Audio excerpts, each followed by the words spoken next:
Okay, well, hey everyone. My name is Danielle Allen. I'm a life coach at One Foot Coaching. I am also a digital content strategist, and I'm here today to talk to you about the basic facts on social media and how to get started.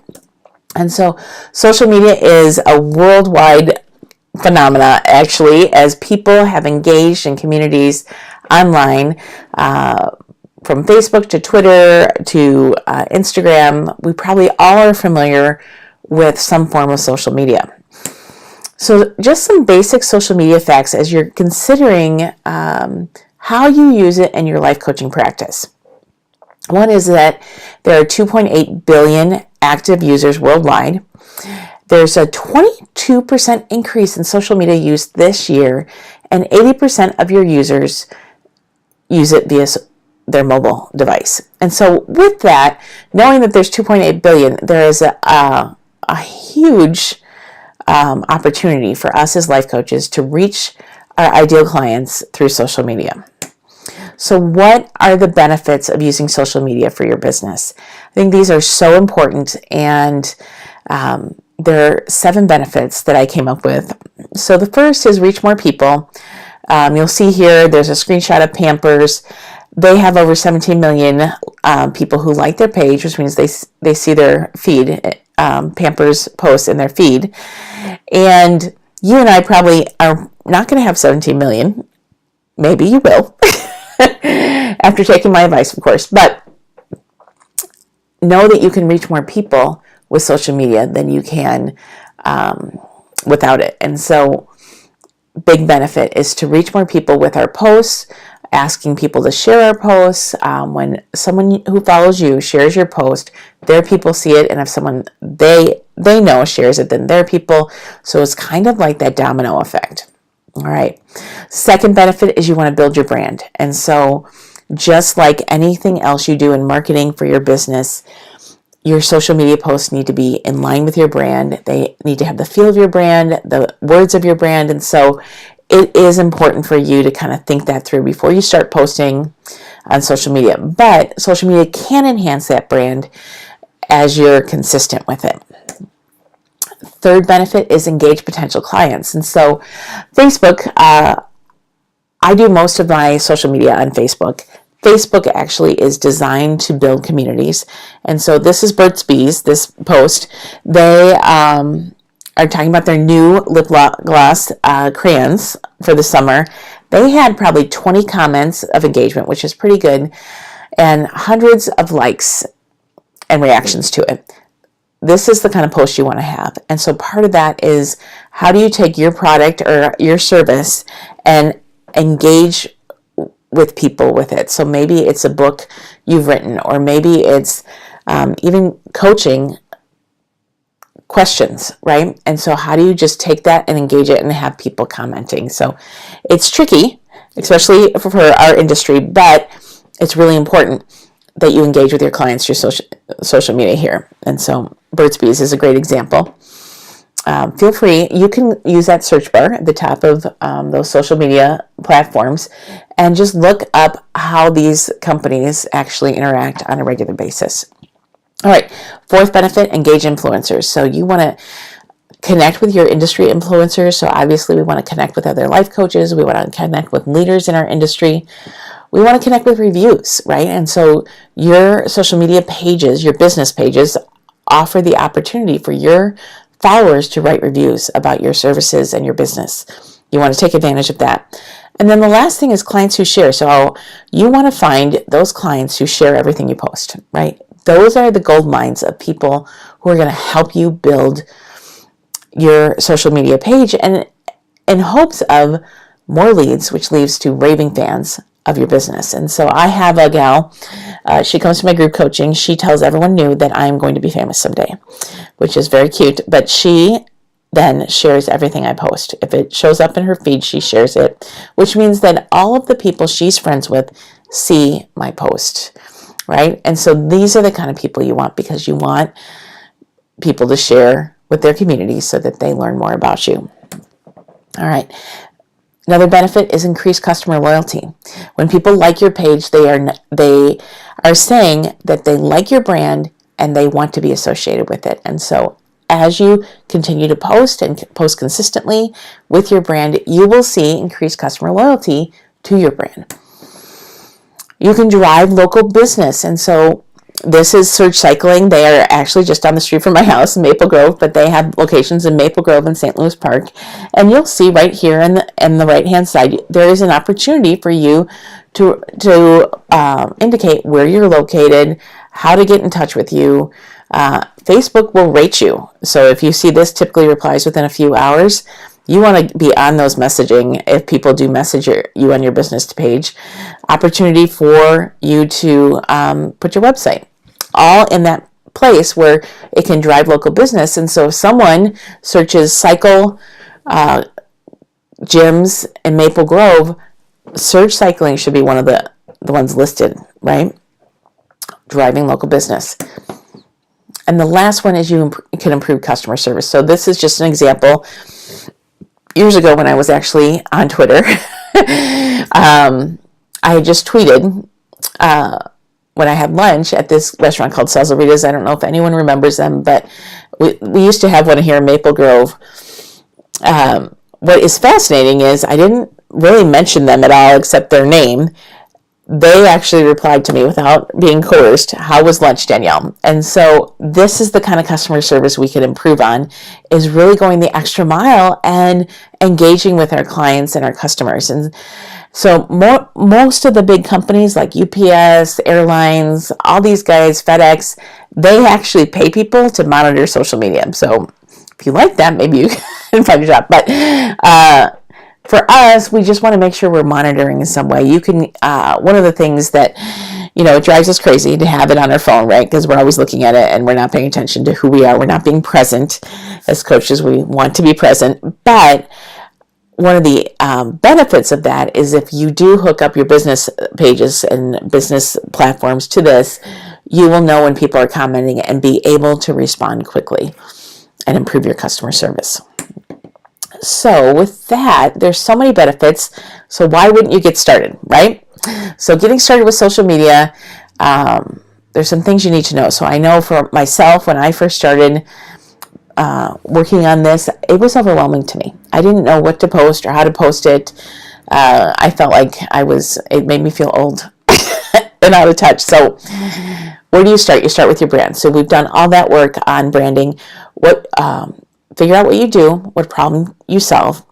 How do you want people to feel as they engage with you on social media? And so thinking about that ahead of time, how do I want them to feel, will indicate what kind of post you're posting. And then identify your ideal client and what they want from social media. So the idea here is that people share what they want to be identified with. And so if you can figure out what your ideal client wants to get out of social media and post those kind of posts, you will grow your page and you will grow the leads you have for your business. So after you started with your brand, you want to choose your platform. So the questions you want to answer is, where does your ideal client hang out on social media? That's very important. And we're going to go over some statistics that will help you out with that. And then which platforms are you personally comfortable with? And so you need the intersection of those two, right? So what are you comfortable with? And then where does your ideal client hang out? Err on the side of your ideal client and where they hang out. So if you are a male coach, we'll get to this in a minute, but if you're a male coach and you're looking for male clients, some of these platforms are highly female. And so it may not be worth your time to spend a lot of time trying to build your business platform there. So really think about the demographics here and where it makes sense for you to build a social media platform. So I put together some statistics for you because I think it's really helpful to think about, where does my ideal client spend time on social media? So for Facebook, this is the one I'm most familiar with, and I chose it intentionally because I was comfortable with it and because I believe my ideal client is a woman between the ages of 35 and 55.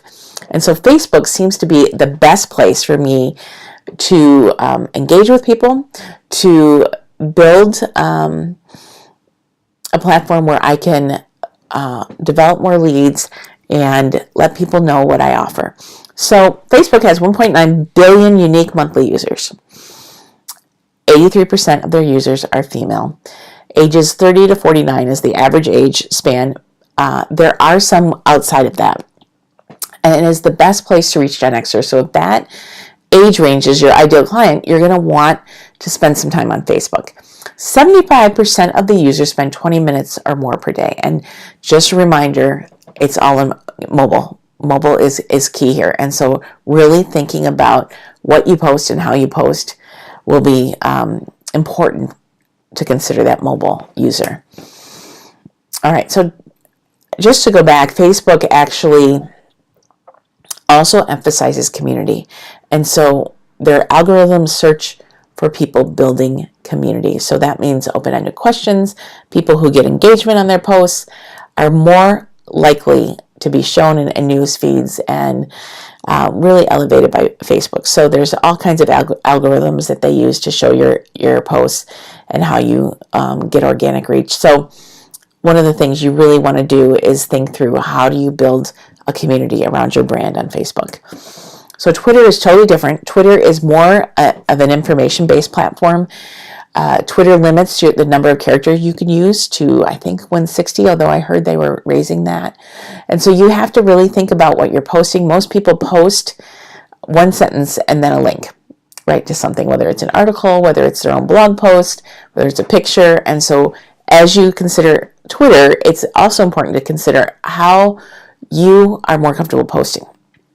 So Twitter has 310 million unique monthly users. 50% of them are men. So when I was talking about if men are your demographic, social media, Facebook may not be your place, but Twitter may be a great place for you. The Twitter culture, if I can call it that, is people are tweeting all day long. So they're doing this from their phone. And so it's really important for you to realize that you don't just tweet once and then not come back for a couple days, right? You're tweeting all day long. If you've ever seen people tweet during those award shows, that is the culture of Twitter. And so think about that with your own style. And if you choose Twitter as one of your platforms, just know that that is what will be expected of you if people start following you. So age of users, 49 and below is the average user age. 80% use mobile because they're constantly tweeting. So YouTube, most of us know and are familiar with YouTube, 1 billion unique monthly users, 55% female, 45% male, probably mostly even. Average age 18 to 49. Obviously, there's still people outside of that, those age ranges. YouTube reaches more users than cable TV, which is amazing to me. 5 billion videos are watched per day. And so this is a dynamic, growing platform for people to reach their ideal client, gain leads, and try to turn those leads into customers and raving fans. And so part of it is most of the platforms are honoring video nowadays. And so you'll see on Facebook, they elevate in news feeds live video and then recorded video. And so it's important for us to start kind of getting on that bandwagon, and they don't have to be long videos. Actually, people's attention span on social media is very short. So creating a 30-minute video may not be the best thing for social media. It could work for YouTube. So you just want to think through what videos can I post. I do a once a week on Facebook kind of coaching tips for one area, whether it's overcoming obstacles or setting goals. I sometimes do Facebook Live posts on what I have coming up or some resources or books I've been reading that I recommend. Whatever it is, getting comfortable in front of that video. And then recently I started creating them with presentation slides and then uploading not only to Facebook, but to YouTube as well. And so creating my own YouTube channel, you can create your own channel where it has all kinds of videos from you. If people search life coaching Minneapolis in YouTube, they would stumble across your channel. I did that and stumbled across Learning Journeys channel, which was quite active a few years ago. So if you want to watch Jenny and her coaching tips, they're on there. But you can do that too. And so YouTube is a great platform to really experiment with. There's tons of people on there, from funny videos to coaching tips to all kinds of things. So great platform to really think about. Instagram, 600 million unique monthly users, predominantly female, under 35, one of the fastest growing platforms. Now, they are basically pictures. A lot of people have used this as what we call microblogging, so they don't actually do blog posts on a website. They'll do kind of longer paragraphs, take a picture from their everyday life and relate it back to their business or their blog if they're a blogger or whatever they do. And so it's really important you can get into a rut of only sharing polished photos. A lot of people really value that real photo of your kids interrupting your work time or your dog interrupting your work time, but to also balance that with, if you're a business, you're trying to be professional. And so not all personal photos, but not all polished graphic photos that you've made. So, but a growing platform, super easy to get started right on your phone. So mobile platform at this point. And then Pinterest is the last one I'll go over. 317 million unique monthly users. I don't think anyone can be surprised. Over 80% female. Age range is evenly distributed between 18 to 64. Probably, again, outside of that as well. Interesting fact about Pinterest is your average pin lasts 151,000 minutes. So that is not true of the other social media platforms. So this is unique about Pinterest in that if someone pins your recipe or your article, then it gets shown in their feed and someone else pins it. And so it has a longer shelf life. And if that's what you're looking for, you can post your own pictures and links to your website. You can post your own, if you blog, this is a great thing to do, is post your image with your blog post. You can post your own pictures. Sky's the limit. And so this is a great platform to do. Now, here's what I would say. You can't do them all. So pick one to focus on. If you master that one, you could maybe do a second one. But you're not going to be able to have capacity to actually coach people and do all of these. And so I have let Pinterest go except for researching recipes on paleo, but that I never make. But I'll leave that up to you. All right, so once you've decided which platform is for you, where your demographic hangs out, you want to plan your strategy. And so part of that is every post should be a reflection of your brand that excites your followers, sparks trust, and creates value. And when I say creates value, I mean it's content that is informative and helpful to them. And so those videos, those short videos that I do with coaching tips, that's helpful to my clients and to potential clients. And you want to build a relationship with potential clients by giving them some free content. It's a fine line because we don't want to give away coaching altogether, right? There's value in paying for coaching, but part of this is creating some value with your posts. And so whatever that is, whether it's a blog post, whether it's a short, tiny video with some quick tips or recommended resources or whatever that is, create some value. One of the gals I follow and took a social media class from a while back here, she says this: give, give, give, and then ask. And so when you plan your strategy, you want to give free content, whether that's a video, whether that's a encouraging quote, whether that's maybe even, I've thought about asking coaching questions or just something that's helpful. But then on the fourth time around, that's when you ask. That's when you say, hey, I offer a free clarity call. Sign up here. Or, hey, I have this new book I wrote. Visit my store to find out more. So those are the times where, you are balancing all of that out for yourself. But you don't want to ask too much and not give on your social media page. You also want to determine your voice. So casual would be more like an Ellen DeGeneres type of voice. So if you don't know what her voice is like, feel free to just go into Facebook. In the top, there's a search bar. Type in her name, go to her page, and just scroll through some of her posts. What is her voice like? So it can be casual, like Ellen. Proper would be more like a Martha Stewart, right? She has a very proper voice. Her posts are all very proper. And then distinct is something unique between those. And so the one that comes to mind that this other gal talked to me about was Gary Vaynerchuk, I don't know if anyone follows him. He's a marketing guy. He is pretty crass and in your face and loves to swear like 20 times in one sentence. That's his distinct voice that he's choosing intentionally. And so thinking about what kind of voice you want to have on social media will be determined mostly by your brand. What is your brand? So for me, my brand is a little more casual, and I have a casual voice to my posts. So what questions you need to ask yourself when you develop a strategy? So you need to ask yourself, what topics you want to talk about on social media, right? Do I want to talk about purpose if you're a purpose coach? Do I want to talk about business success if you're a business coach, or if you're a career coach, transitioning? Those are the kind of things you want to talk about. What topics will you not talk about? This is really important because we can get caught up in the craziness of social media. And so we want to be sure, do we want to talk about politics? Do we want to talk about hot issues in the news media? These are things we want to consider.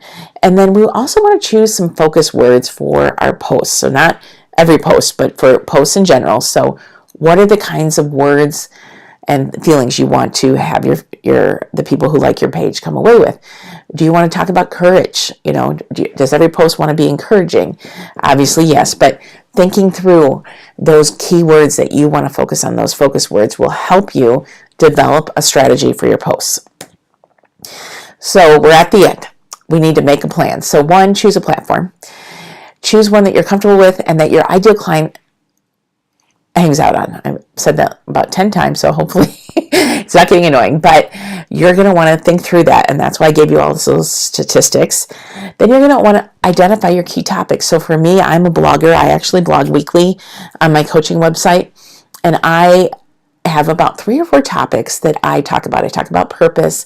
I talk about finding contentment and joy in the journey of life and being present, as opposed to always waiting for that whole purpose thing to happen.